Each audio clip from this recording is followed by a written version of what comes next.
পশ্চিমবঙ্গ তথা পুরুলিয়া জেলার অন্যতম ঐতিহ্যবাহী স্থান হলো এই দেউলঘাটা, যেখানে পাল ও সেন বংশের জৈন ধর্মের কিছু নিদর্শন রয়েছে এই দেউলঘাটাতে।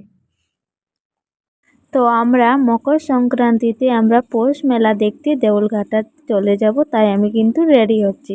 তো চলো, ফাইনালি আমি রেডি হচ্ছি। তো মেলা আমি দেখবো আর তোমাদেরকে কিন্তু দেখাবো কি কি এসেছে মেলাতে।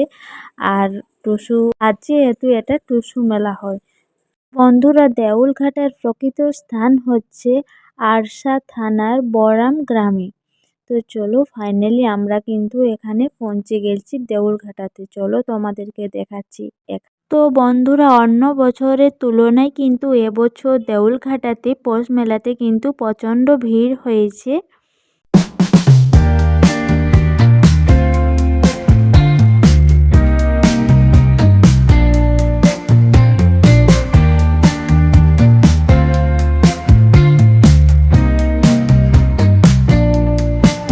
তো বন্ধুরা, ফাইনালি আমি কিন্তু মন্দিরে উঠে গেছি। এটা কিন্তু পোড়া মাটির বানানো মন্দির। আসলে এখানে যতগুলো মন্দির আছে সবকটাই কিন্তু পোড়া মাটির বানানো মন্দির। আর এখানে দেখো মন্দিরগুলো কিন্তু বানানো হলো, কিন্তু সবকটার মুখ কিন্তু আছে পূর্ব দিকে। কারণ সেই সময় সেন বংশের রাজারা কিন্তু এরকমভাবেই মন্দিরগুলোকে বানাতো। আর এরপরে আমি আবারও অন্য মন্দিরের দিকে চলে যাচ্ছি। তো চলো দেখো, এখানে কিন্তু একটা ছোট্ট মন্দির আছে। ছোট্ট মন্দির বলতে মানে ওই বড় তিনটে মন্দিরের থেকে এটা কিন্তু ছোট। আর এখানে আমি শুনেছি নাকি এই মন্দিরে দেখো ঠাকুরের কাছে নাকি এখানে কয়েন ঢোকালে কিন্তু এখানে ঠং ঠং আওয়াজ করে নাকি নিচ পর্যন্ত চলে যেত। যাই হোক, এখন কিন্তু এটাকে সিমেন্ট দিয়ে বাঁধানো হয়ে গেছে। তো তাই কিন্তু এখন আর কোনো রকম কয়েন ঢোকানো যায় না। তো এখানে কিন্তু মন্দিরগুলোতে এখানে কিন্তু যতগুলোই মন্দির আছে, পোড়া মাটির বানানো মন্দির, এখানে কিন্তু প্লাস্টার ছাড়াই কিন্তু মন্দিরগুলো দেখো এরকমভাবে আছে। দেখলে কিন্তু অবাক লাগে যে প্লাস্টার ছাড়াই কিভাবে মন্দিরগুলো টিকে আছে। তো তবু কিন্তু একবার 2002 সালে সবথেকে বড় মন্দিরটা একবার কিন্তু যাই হোক দীর্ঘদিন ধরে থাকার ফলে বা কোনো কারণে হোক এখানে কিন্তু ভেঙেছিল। তো চলো, এরপর আমি বড় মন্দিরটাও উঠে দেখাচ্ছি। তো দেখো এখানে দেওয়ালগুলোতে কিন্তু চারিদিকে এরকমভাবে লতা পাতা এবং ঠাকুরের মূর্তি দিয়ে অঙ্কন করা রয়েছে।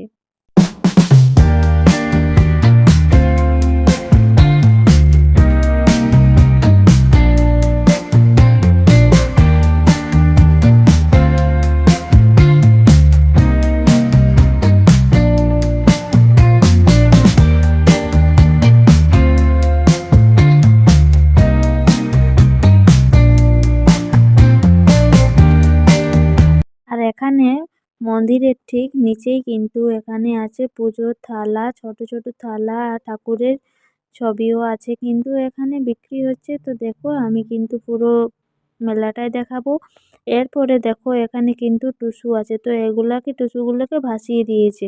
তো এরপরে দেখো এখানে কিন্তু আরেকটা টুসু ভাসানো হচ্ছে, আর এই টুসুটা কিন্তু ফুলগুলো ছিঁড়ে ফেলা হচ্ছে। তো দেখো আমিও কিন্তু টুসুর কাছে চলে গেছি যে ছিঁড়ে ফেলার জন্য। তো এরকমভাবে টুসুগুলোকে কিন্তু এপার থেকে ওপারে নিয়ে যাওয়া হচ্ছে। তো দেখো এখানে জল নদীতে কিন্তু প্রচণ্ড বইছে। এটা কিন্তু কংসাবতী, পুরুলিয়ার একটা অন্যতম নদী। সবাই জানো যে পুরুলিয়ার একান্ত নদী হচ্ছে কংসাবতী নদী। তো দেখো এরকমভাবে জল বইছে, আর এখানে কিন্তু টুসুগুলোকে নিয়ে আর দেখো বন্ধুরা, এখানে কত সুন্দর সুন্দর টুসু নিয়ে আসা হয়েছে সামনের বা আশপাশের গ্রামের থেকে। তো এরকমভাবে কিন্তু সবাই এখানে চারপাশের গ্রামে বা দূরের বাইরে সবাই কিন্তু মেলাতে আসে। আর এই মেলা কিন্তু মকর সংক্রান্তিতে প্রতি বছর হয়। অনেকেই আবার সকালে এসে চান টান করে এখানে।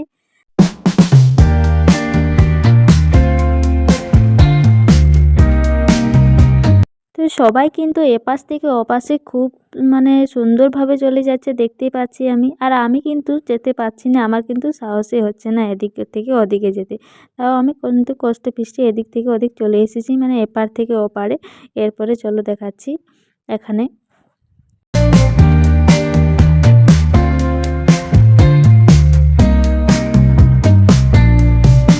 আর আর এই দেউলঘাটার মেলাতে থেকে কিন্তু অনেক রকমের খাবার বিক্রি হয়, চপ থেকে শুরু করে অনেক রকম বাদাম ভাজা থেকে। তো আমি এখানে চলে এসেছি কিন্তু ফাইনালি আইসক্রিমের দিকে, কারণ আর তোমরা তো দেখছো যে প্রতিটা মেলায় আমি কিন্তু আইসক্রিম খেতে খুবই ভালোবাসি। তো এখানেও এসে আমি আইসক্রিম খাবো না এরকম তো হয় না। তো দেখো এখানে আমি আইসক্রিমের জন্য চলে এসেছি ফাইনালি। তো দেখি এখানে আইসক্রিম কেমন হয়েছে, কারণ মেলাতে বন্ধুরা মেলাতে আসবো আর আইসক্রিম খাবো না এরকম কিন্তু হয় না আমার। তো দেখো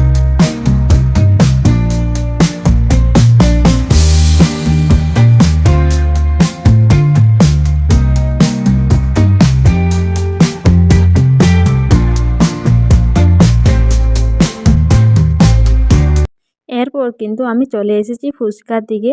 তো মেলাতে তোমরা কে কে ফুচকা খেতে পছন্দ করো অবশ্যই কিন্তু কমেন্টে জানিও, কারণ এটা তো মেয়েরা বেশি খেতে পছন্দ করে জানি, তবুও কিন্তু কমেন্টে কিন্তু বললো সবাই। তো এরপরে দেখো এখানে কিন্তু ঘুগনিটা খুবই সুন্দর বানাচ্ছে। তো চলো দেখি এখানে ঘুগনি দিচ্ছে। এখানে পাওয়া যাচ্ছে বন্ধুরা 100 টাকায় হরেক মাল। তো দেখো এখানে 100 টাকাতে কিন্তু 4টে জিনিস পেয়ে যাবে এরকম।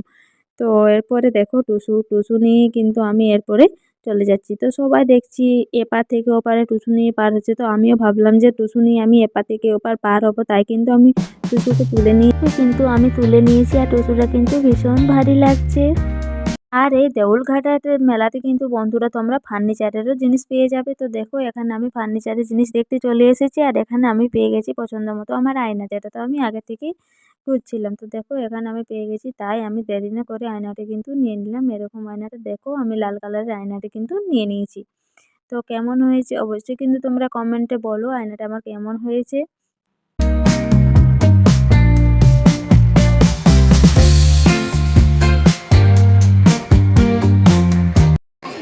ঘুগনি ঘুগনি ঘুগনি না চা চাটলে ঘুগনি ঘুগনি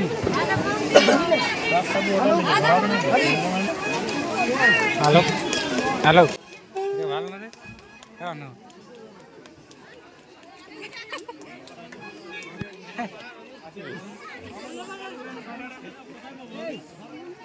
বন্ধুরা আবার কিন্তু আমরা পাহাড়ের দিকে চলে এসেছি। এখানে কিন্তু তোমরা শুধু মেলাতে নয়, এখানে তোমরা পিকনিকও আসতে পারো বা এমনিতেও বেড়াতে চলে আসতে পারো, আবার এখানে পুজো দিতেও চলে আসতে পারো। এখানে কিন্তু প্রতি সোমবারে পুজো হয়, শিব পুজো। আর এখানে দেখো বন্ধুরা এরকমভাবে এই জায়গাটা ঘোরার জন্য কতটা সুন্দর জায়গা। আর মেলা মানে তো বন্ধুরা বুঝতেই পারছো, বন্ধু বান্ধব তারপরে আত্মীয় পরিজনের সবার সাথে দেখা সাক্ষাৎ, এরকমই তো মেলা, তাই না? তাহলে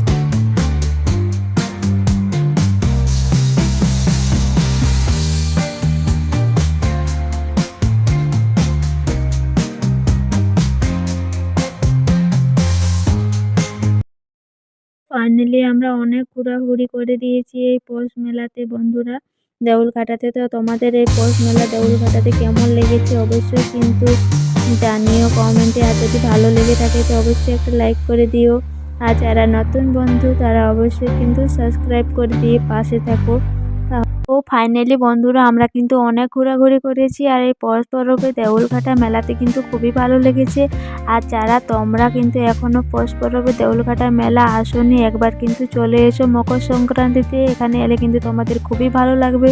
তো চলো টাটা বাই বাই, আরও দেখা হবে নেক্সট ভিডিওতে।